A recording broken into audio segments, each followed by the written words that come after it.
Hello বন্ধুরা, good morning সবাইকে। এই যে আজ সকালে এই যে মাছ ভাজি করছি। এই যে কয়েকটা মাছ ভাজি রয়েছে এদিকে।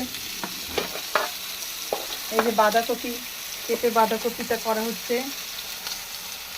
এই যে বাঁধাকপিটা করছি।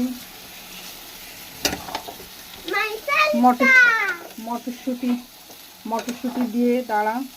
এই যে মটরশুঁটি দিয়েছি, আলু দিয়ে বাঁধাকপিটা করছি। আর এই যে এসে গেছে মিমি, সান্তা ক্লাস নিয়ে। এই যে আর এই যে ধনে পাতা রেখেছি, এটা নষ্ট হয়ে যাবে বলে এটা একটু ধুয়ে কড়াইতে দিয়ে রাখবো। মাছটা ভাঙড় মাছটা পুড়ে যাচ্ছে, এটাকে বেশি ভাজা হয়ে গেছে। এক্ষুনি আর বাবা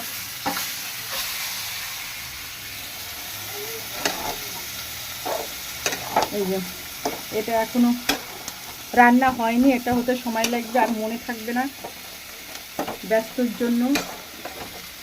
এর মধ্যে এখনো কোনো কিছুই পড়েনি, জাস্ট একটু কড়াইতে তেল জিরে ফোড়ন দিয়ে তেজপাতা ফোড়ন দিয়ে ঢেকে দিচ্ছি। সিদ্ধ হয়ে গেলে একটু করবো। Okay bye. এই যে বাঁধাকপি রান্নাটা হলো। এই যে বাঁধাকপিটা হয়েছে বেশ টক মিষ্টি মিষ্টি, একটু টমেটোও দিয়েছিলাম। আর এদিকে এই ভাঙড় মাছ দিয়ে আলু দিয়ে টমেটো দিয়ে রান্না করেছি। ধনে পাতা দেয়নি, আবার ওরা খেতে চায় না।